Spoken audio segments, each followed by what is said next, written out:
자, 오늘 말씀의 제목은 존재감을 드러내는 믿음, 두 번째 시간입니다. 히브리서가 지난주부터 분위기가 전환이 됐습니다. 한 사람 한 사람의 인물에 관한 믿음을 들여다보다가 이제 7명, 마지막 선지자라고 표현된 7명, 7명, 그 7명의 믿음을 통으로 지금 보고 있거든요. 그래서 지난 시간에 영적으로 암울한 시기에 기준을 세워가며 그들은 믿음의 존재감을 보여드렸다라고 말씀을 드렸습니다. 그들은 영적으로 암울한 시대에 아드폰테스, 즉 종교개혁자들의 외침처럼 우리 기준으로 돌아가자, 성경으로 돌아가자, 말씀으로 돌아가자, 기준을 세우는 믿음의 사람들이 되어서 자신의 존재감을 드러내었습니다. 자, 오늘 두 번째 시간. 두 번째는요, 함께하면 못할 일은 하나도 없다는 믿음으로 존재감을 보여줬다는 거예요. 함께하면 못할 일이 없다는 거예요. 아멘이십니까? 함께하면 못할 일이 없다는 겁니다. 우리나라 속담에 백지장도 맞들면 낫다라는 그런 말도 있지 않습니까? 근데 오늘 성경을 보니까 함께하면 못할 것은 하나도 없다는 거예요. 여기에 지금 여러분 제가 몇 명의 인물이 소개됐다고 말씀드렸습니까? 7명이잖아요. 숫자 7이라는 것은 럭키 세븐, 이게 어디서 나왔는지는 모르겠는데 하나님에게나 유대인 민족에게나 7이라는 숫자는 완전수입니다. 완전수예요. 즉 함께하면 못할 일이 없다는 거예요. 믿음의 사람 7명만 있으면, 이건 지금 제가 이제 7명이라고 단정지어서 이야기하는 것은 아닙니다만, 유비, 관우, 장비가 도원결의를 맺었잖아요. 우리가 마음이 하나가 되면은 천하통일도 이룰 것이다. 그렇게 사나이들은 장담을 하는데, 오늘 히브리서 11장, 오늘 우리가 읽은 본문에 의하면 믿음의 기준을 세운 그 사람들이 7명만 모이면, 즉 그 사람들이 함께하면 못할 일이 없다는 거예요. 제가 다 넘어가도록 하겠습니다. 넘어가고 구체적으로, 여러분 구체적으로 우리가 믿음으로 함께하면, 자, 못할 일이 없는데, 그럼 우리가 함께 해야 되잖아요. 함께 하기 위해서 우리가 힘써야 될 부분이 반드시 있습니다. 자, 첫 번째로는 믿음의 성장을 위해서 함께 힘을 써야 된다는 거예요. 믿음의 성장을 위해서. 33절 말씀을 보면 여러 가지 어려움들이 나타나요. 나라들 보십시오. 나라들을 이기기도 하고 의를 행하기도 하며 약속을 받기도 하며 사자들의 입을 막기도 했습니다. 여러분, 한 사람이 나라들과 전쟁을 해서 이기기는 쉽지 않습니다. 그런 여러 가지 어려움들이 왔을 때 33절 앞부분에 뭐라고 표현되어 있습니까? 그들은 믿음으로 나라들을 이겼어요. 나라들을 이길 수 있는 만한 큰 믿음을 가지고 있었기 때문에 이런 일들이 벌어진 거예요. 그래서 우리 찬송가에 그런 찬송도 있잖아요. 믿음이 이기네, 믿음이 이기네. 주 예수를 믿는 믿음이 이기는 거예요. 그렇다고 한다면 여러분, 우리는 우리의 믿음을 굳건하게 하고 강화시켜야 할 필요가 있습니다. 특별히 함께 우리가 신앙생활을 함에 있어서 우리 교회에 속한 우리 모든 성도님들은 공통적인 목표를 가지고 있어야 됩니다. 그것이 뭐냐? 믿음의 성장입니다. 믿음의 성장. 이 자리에 계신 분들 보면 제가 어떻게 여러분들의 믿음을 함부로 평가할 수 있으며 우리들의 믿음을 어떻게 수치로 여러분 정할 수 있겠습니까? 그런데 여러분 함께 신앙생활을 하다 보면요, 보여요. 믿음에 있어서 참 앞서가는 성도님이 보이는가 하면 뒤처져가는 성도님들이 보입니다. 그런데 여러분, 우리는 함께 믿음이 성장해야 한다는 공통의 목표를 가지고 우리는 신앙생활을 해야 한다는 것입니다. 따라서 우리도 보잖아요. 나보다 앞서가는 믿음의 좋은 성도님이 계시면 우리는 배워야 돼요. 배워야 됩니다. 여러분, 우리는 평생 믿음의 영역에 있어서도 배워야 됩니다. 성장하셔야 됩니다. 나보다 믿음이 앞서 나간다고 해서 시기하고 질투하고 끌어내리는 그런 것이 아니라 배워가는 거죠. 나도 저만큼 믿음이 성장해야 되겠다.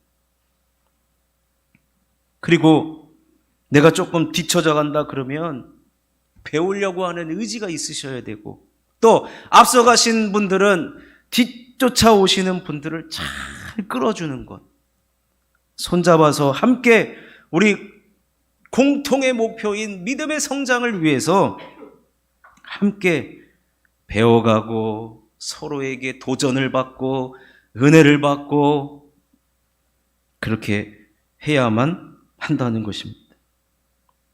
근데 우리가 지난번에 교회의 이 소그룹에 대해서 살펴봤을 때 믿음의 성장은 어디에서 가장 많이 이루어질 수 있는가 보니까, 여러분, 이렇게 대그룹 다 같이 앉아있는 자리에서는요, 솔직히 말씀드리면은 믿음의 성장의 속도가 빠르지 않습니다. 왜요? 지금 무슨 생각들 하시는지 저도 몰라요. 듣고 계시는지 아니면은 주로 여러분 믿음의 성장이 확 일으킬 수 있는 장소는 소그룹이에요. 소그룹. 그래서 여러분 우리는 다 지금 셀 모임을 진행한단 말이에요. 그러니까 셀 모임을 여러분 그냥 여러분 아무렇게 여기면 안 됩니다. 내 믿음을 성장시켜 줄 수 있는 최고의 장소라고 여러분 생각하셔야 됩니다. 오늘은 셀 모임이 없지만 여러분 셀 모임에 정말로 적극적으로 열심히 여러분 참여해 보십시오. 셀장님을 통하여서도 배우고 우리 셀장님들은 또 셀원들을 통해서도 배우는 겁니다. 여러분 어린 아이에게서도 우리는 배우거든요. 언제든지 우리는 배우고 성장하고 이럴 때 여러분 믿음으로 우리는 나라들을 이길 수가 있는 겁니다. 그런 의미에서 9월 21일부터 28일까지 성경 공부가 있어요. 토요일인데 오후 5시부터 성경 공부 있습니다. 이전에 배웠던 것 또 하는 거 아닙니까? 저 이전에 가르친 적도 없어요. 우리 교회에서 처음 하는 성경 공부입니다. 여러분 저 이전에 뭐 사역할 때 배웠던 것 재탕 삼탕 하는 성경 공부도 아니에요. 저도 지금 여러 책 들여다보면서 공부하고 있습니다. 우리 청년들도 오시고 여러분 오셔서 참여해 보십시오. 제가 장담합니다. 성경 공부 이전과 이후는 하나라도 더 얻어갈 겁니다. 성장할 겁니다.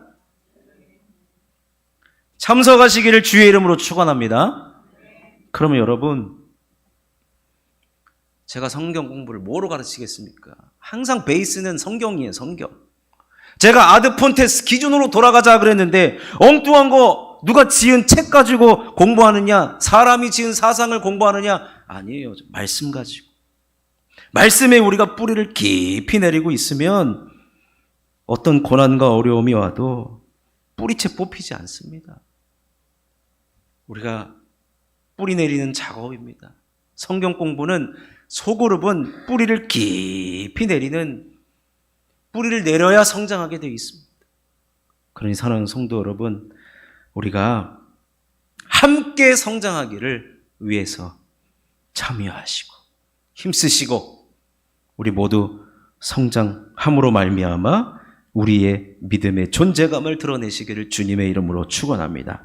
자, 두 번째는 우리 앞에 닥친 여러 위기와 고난도 함께 할 때 이겨낸다는 것을 우리는 기억해야 합니다. 오늘 본문에 등장하는 믿음의 사람들은 사실은요, 동시대 사람들이 아니에요. 히브리서 기자가 이 사람들 일곱을 그냥 한데 묶어 놓은 거예요. 그들은 서로 만난 적도 없어요. 시대도 달라요. 공통점이 뭐냐? 믿음의 존재감을 드러냈는데 그들에게서 나타난 현상을 보니까 이들이 함께 하니까 무슨 일이 벌어지느냐? 내 앞에 닥쳐진 여러 가지 위기와 고난도 함께 할 때는 이겨낸다는 겁니다. 여러분 보십시오. 어떻게 우리가 나라들을 상대합니까?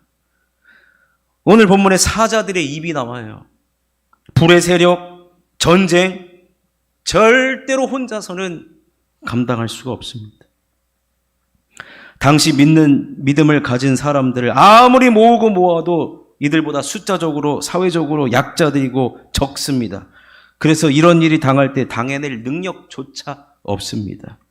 또한 그런 일이 닥치면 우리는 그저 연약한 인간이고 우리에겐 위기와 고난 그 자체입니다.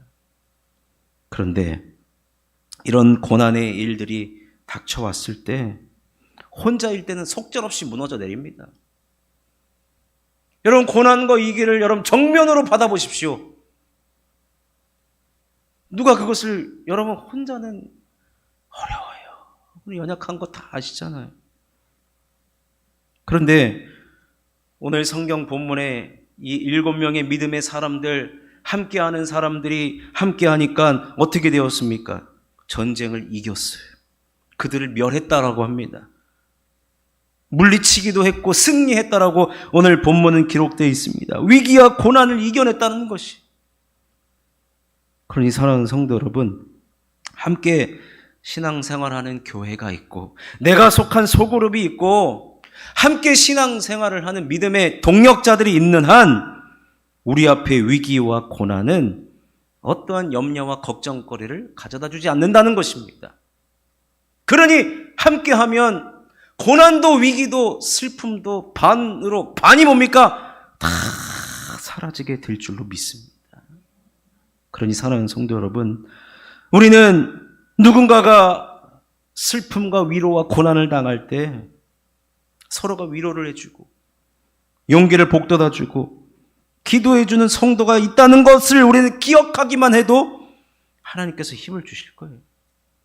일어설 수 있는 힘이 생겨요. 우리 장로님이 기도하고 계시지. 우리 셀장님이 기도하고 계시지. 우리 전도사님이 기도하고 계시. 그러니 여러분 그 생각만 해도 이미 여러분 홈그라운드에서는 반을 먹고 들어간다는 말이 있는데 주변에서 나를 위해서 염려해주고 걱정해주고 기도해주는 사람만 있으면요 여러분 우리는 절대로 무너지지 않는다는 것입니다. 무너지는 것만 아니라 이겨낸다는 것을 여러분 우리는 기억해야 한다는 것입니다. 그러니 여러분 우리 주변에 여러 가지 위기와 고난당하는 성도들을 서로 돌보는 교회와 성도가 있는 교회는 하나님께서 반드시 복 주시게 되어 있다라는 것입니다. 여러분 우리 이런 교회를 함께 이루어 가시기를 주님의 이름으로 축원합니다. 그렇게 해 오셨잖아요. 아멘이시죠? 그렇게 해 오셨단 말이에요. 잘 계속해서 해 나가실 수 있기를 주의 이름으로 축원합니다. 자, 마지막 세 번째로는 의를 행하며 약속을 받아야 합니다. 34절 중간에 보면 그들은 믿음으로 나라들을 이기기도 하며 의를 행하기도 하며 약속을 받기도 하며 사자들의 입을 막기도 하며 의를 행했다 그랬어요. 의를 행했다. 여러분 신명기에 보면 의를 행했다라는 말은 하나님의 말씀을 지키며 살아가는 것이 우리의 의로움이라 그랬거든요. 자, 신명기 6장 25절은 여러분 이거는 외우셔야 됩니다. 이 말씀은 진짜 외우셔야 되는 말씀인데 배에 힘 주고 우리 같이 읽겠습니다. 시작. 우리가 그 명령하신 대로 이 모든 명령을 우리 하나님 여호와 앞에서 삼가 지키면 그것이 곧 우리의 의로움이니라 할지니라. 하나님의 말씀을 기준으로 삼고 그 말씀을 지키는 자가 뭐예요? 의로운 자라는 거예요. 의로운 자. 오늘 우리가 살펴보고 있는 믿음의 7명의 믿음의 사람들은 성경을 하나님의 말씀을 기준으로 삼았잖아요. 그들은 그 말씀에 순종하며 살아갔습니다. 의를 행했습니다. 그랬더니 하나님께서 그들에게 약속을 주셨어요. 여러분, 약속은요, 과거지향적이 아니에요. 약속은 미래지향적이죠. 우리 내일 만나자, 몇 시에 어디서 만나자 약속이잖아요. 그런데 하나님께서 성경을 보면 모든 하나님의 약속이 다 기록되어 있는데 하나도 이루어지지 않은 것이 없어요. 특별히 우리들에게 약속한 메시아 예수 그리스도를 우리들에게 이 땅에 보내주셨단 말이에요. 그것이 우리들에게 가장 큰 복이에요. 그래서 그 예수 그리스도께서, 약속하신 예수 그리스도께서 이 땅에 오셨다라는 소식이 우리들에게 들린 것이 여러분 무엇입니까? 복음이죠, 복음. 그러니 여러분, 하나님은 약속을 지키시는 분이에요. 근데 그 약속은 우리들에게 어떻게 나타나느냐? 복의 형태로 다 나타나요. 예수님이 복이잖아요. 예수님 오셨기 때문에 우리가 복받고 살아가는 것 아니겠습니까? 그렇다고 한다면 지금도 하나님의 말씀을 기준으로 삼고 그 말씀에 순종하며 의를 행하는 자에게는 결국에는 뭐예요? 복을 주신다는 거예요. 복을 주신다는 거. 사랑하는 성도 여러분, 이런 복을 다 받고 살아가시기를 주의 이름으로 축원합니다. 여러분, 하나님은 누구에게 복을 주시느냐? 하나님의 말씀을 기준으로 삼고 그 말씀을 순종하며 살아가는 자에게 복을 주시고 그런 교회에 복을 주시는 겁니다. 그래서 제가 이 말씀을 준비하면서 일주일 내내 무슨 기도를 했는지 아십니까? 하나님, 우리 교회의 모든 성도님들이 말씀에 순종하는 삶을 살게 하여 주옵소서. 그리고 그런 성도님들이 모인 우리 교회가 복 있는 교회 되게 하여 주시옵소서. 그래서 제가 뭐라고 기도했느냐? 들어와도 복을 받고 나가도 복을 받고 또 들어와도 복을 받고 나가도 복을 받고, 제가 이렇게 기도했습니다. 제 기도문입니다. 우리 교회가 은혜가 넘치고 이곳에서 하나님을 사랑하고 맡겨진 직분과 사명을 잘 감당하기 위해 희생과 헌신을 마다하지 않는 성도님들과 그의 가정에 복과 은혜를 주시옵소서. 그런 성도님들이 이곳에 나와서 기도하면 다 기도가 응답되고 질병뿐만 아니라 해결되지 못한 문제들도 해결받게 하여 주시옵소서. 자녀들에게도 지혜와 명철을 주시고 만남의 복으로 역사하여 주옵시고 모든 성도님들 생업에 복이 임하게 하여 주시옵소서. 제가 이렇게 기도했다니까요. 그래서요, 교회에 나와서 잠깐, 옛날에 이런 게 있더라고요. 옛날에 어르신들, 정말로 어르신들이 뭐라고까지 얘기했냐면 교회의 앞마당만 밟고 가도 복을 받게 하여 주옵소서. 저는 옛날에 그 기도가 이런 무슨 허무맹랑한 기도가 있습니까? 했지만 제가 아주 짧게 목회를 해보지만 이런 기도가 절로 나옵니다. 이런 기도가 절로 나와요. 교회의 문고리만 잡아도, 여러분 기복신앙 아닙니다. 저 교회의 문고리만 잡아도 복이 있게 하여 주옵소서. 여러분 그런 교회가 되어야 되지 않겠습니까? 저는 우리 교회 여기 이렇게 코너 이렇게 꺾어질 때마다 하나님, 여기를 지나가는 사람들도 복을 받게 하여 주시고 이 지역이 우리 교회를 통해 복을 받게 하여 주옵소서. 여러분 적어도 이런 교회가 되어야 되지 않겠습니까? 제 의견에 동의하시면 아멘 해주십시오. 여러분 이런 교회가 되어야 됩니다. 저 너머의 교회는 맨날 이런 소리 들으면 안 돼요. 저 교회는 복 있는 교회, 내가 예수를 안 믿어도 하나님을 몰라도 지나갈 때마다 내가 여기를 지나가니까 내가 이렇게 복을 받나? 이런 생각이라도 들게끔. 사랑하는 성도 여러분, 우리는 함께 이곳에 모여서 무엇보다도 의를 행하며, 즉 하나님의 말씀을 기준으로 삼고 그 말씀을 삼가 지켜 행함으로 말미암아 우리는 다 약속, 복을 받는, 좋은 복을 받는 우리 모두가 되시기를 주님의 이름으로 축원합니다. 말씀을 맺겠습니다. 우리는 주 안에서 한 형제와 한 자매가 되었어요. 또한 쉴만한 물가 교회에서 함께 신앙생활을 하도록 하나님께서 불러주셨습니다. 그렇다고 한다면 오늘 우리가 함께 이곳에서 신앙성장이라는 공통의 목표를 가지고, 앞서 나가시는 분들은 혼자 앞서 나간다고 좋아하지 마시고 좀 뒤를 돌아보세요. 같이 가자. 새벽 기도도 함께 가자. 새벽 기도 나만 나왔다고 막 룰루랄라 하지 마시고 함께 나오시고, 예배 시간에도 함께 나오셔서 우리 믿음 성장합시다. 우리 셀 전체가 믿음 성장합시다. 우리 셀이 존재감을 드러낸다고 하는데 어떻게 존재감을 드러내시겠습니까? 우리 한 달 동안 어떤 예배에 우리는 다 우리 승리합시다. 아니면 전도에 힘써 봅시다. 이런 여러분 성장을 큰 목표로 삼을 때 우리 앞에 어떠한 고난과 위기가 온다 할지라도 우리는 함께 이겨낼 수 있을 뿐만 아니라 정말로 우리는 복 있는 성도, 복 있는 교회 될 줄로 믿습니다. 이런 믿음의 사람들인 모인 우리 교회가 정말로 존재감을 드러내는 그런 복된 교회, 복된 성도님들 다 되실 수 있기를 주님의 이름으로 축원합니다.